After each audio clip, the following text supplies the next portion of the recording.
Nearly 150 municipalities right across Quebec have been affected by the floods, and as the rain begins to fizzle out, there are lots of questions about how officials in the province have handled the situation. We're talking about that and more this morning with the panel, joined today by Laura Babcock with Power Group Communications and talk show host Matt Gurney from AM 640 in Toronto.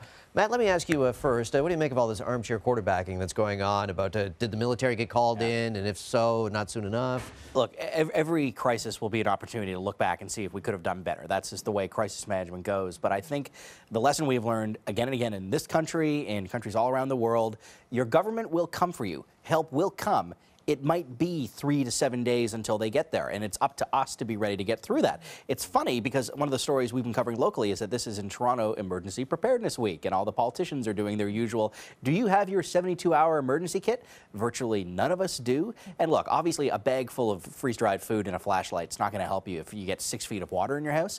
But just ask yourself, take the opportunity, are you ready to look after yourself for even 3 days? You bring up personal responsibility, and Laura, I want to ask you about the comments of one mayor who said residents of his town were crying like babies. That's his quote at a press conference. Hans Grunwald Jr. said, "I'm sorry, they're at a point now where they're not in a position to decide anymore their own future." Is that unfeeling, or is that a harsh truth? That's a little bit of both. The second part of the statement where he said, listen, they have to evacuate, that's accurate, and they don't have the decision-making capability at that point, and the sooner they understand that they're being rescued, the better, right?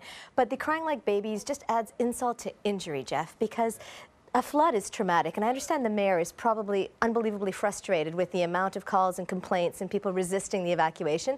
But you know what? Mayors get a lot of perks the rest of the time when they're not in a crisis. So you don't need to denigrate your own citizens to make the point that they need to evacuate. All right, let's switch to Washington next, where former acting Attorney General Sally Yates testified yesterday that she warned the White House about Michael Flynn, that he was susceptible to Russian blackmail. We also found out yesterday that President Obama warned Donald Trump not to hire Flynn. Do you think, Matt, that Trump unnecessarily put America's national security at risk? You know what? Yeah. I mean, I want to find some nuance here. I want to give you a better answer. But not only did he hire him when he had been specifically warned by the outgoing president not to, we've learned in recent days that he sat on the information that Flynn was likely compromised for almost 3 weeks while leaving him in place as national security advisor. We also found out yesterday that security agencies in the United States were refusing to process Flynn's security clearances, as would be routine for a national security advisor, because they too had concerns. Even so, without those full-level clearances, he was still in the room when military action was being discussed, when national security is being discussed. There's no way to look at this as anything less than a violation of national security. Yeah, Laura, I also wonder if what we saw yesterday exposes Trump maybe his fatal flaw, because you had not only the outgoing president, but as we mentioned, Sally Yates, the acting attorney general, warning you against this guy, and he refused to take their advice. And he seems to have a pattern that he's unwilling to take others' advice. Well, you can either look at it that he doesn't like to take advice, blind loyalty is more important than the advice from other sage people, or you can look at it like there was a reason why he didn't want to expose what Michael Flynn was doing. And that's where there's the problem here, because during Watergate there was that 18-minute gap in the tape. Now we've got an 18-day gap between the warnings and when Trump finally acted. And so people are looking at that now going, what happened in there and why did it take so long? He could be avoiding taking good advice because he liked Michael Flynn, or it could be something more nefarious. And that's why this has gotten bigger for the White House, not smaller. Republicans yesterday tried to make this about leaks and leaking sensitive information, but I think you could make the argument that if those leaks didn't happen, Flynn might still be in there. Well, this is the point. And when Sally Yates was formidable, was asked, did you ever leak? She's like, absolutely not. The fact of the matter is, it was the Washington Post story, which is why we found out that, in fact, the vice president had been lied to. So if that had not come out, would he still be in the job as national security advisor? That's a good question. Finally, a new poll finds Canadian opinion of the United States has hit a new all-time low. According to this new poll, only 44% of Canadians now see the U.S. favorably. That is down from nearly 70% just 5 years ago. Matt, has your opinion of the U.S. changed?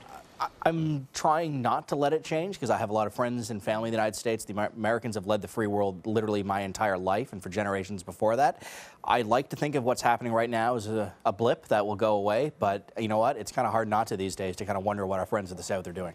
Laura? Well, I thought was really big in the survey was not just that we've gone from 70% down to 44, and you'd expect that with such a situation like the Trump presidency. There's a lot of people who really don't like Trump all over the world, but it's the fact that 1 in 5 Canadians have changed their travel plans, myself among them.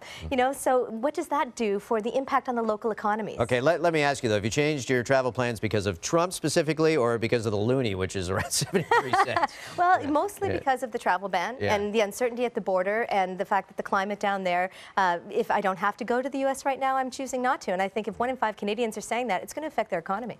All right, Laura Babcock and Matt Gurney on the panel today. Thank you both. Appreciate it.